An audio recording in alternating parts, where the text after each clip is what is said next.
Hey guys, I'm doing a third giveaway. This time it is the CNC Metal Trigger for the HC Diana Blaster. Stay tuned for more details. HC officially released this CNC Metal Trigger for the Diana Blaster a while back, but I only got them recently from a distributor on Taobao, as HC has already taken down the original listing. The metal trigger is supposed to lighten the trigger pull and reduce the trigger distance when compared to the default trigger. They also come in 3 colors: black, grey and silver.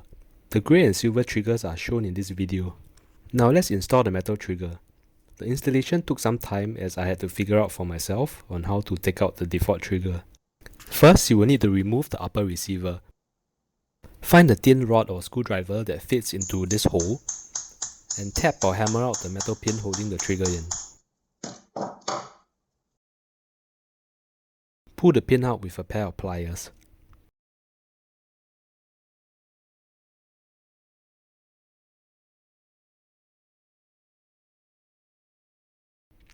Push out the default trigger from the bottom.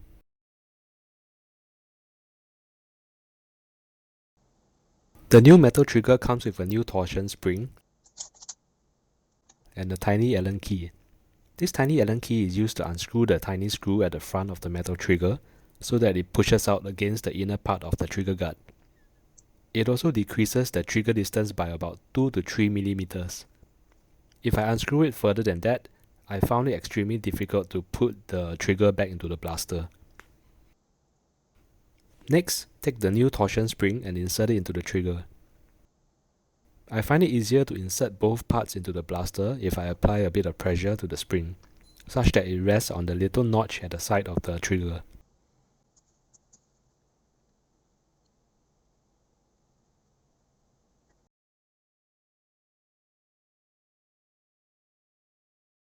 Let's compare the default trigger with the metal trigger. Testing with the default trigger first. Now with the metal trigger for my blue Diana. I noticed that the trigger pull is a little bit lighter and it travels a bit until it hits this wall of resistance. Then with just a little nudge, the switch is activated and the blaster fires. It feels similar to the real steel type of firearm trigger. The trigger distance is also slightly shorter. But the metal trigger feels different for my top clear Diana. The trigger pull is still lighter than the default trigger, but it does not have that increased pressure or resistance before activating the switch. One reason could be that the trigger switch for my top clear Diana is more sensitive than the trigger switch for my blue Diana. So the feel of the trigger pull might differ with each Diana blaster. To join this CNC Metal Trigger giveaway, please like this video, subscribe to my channel, and leave a comment on what you think about this trigger upgrade. More details regarding this giveaway are in the video description below. Thank you and see you.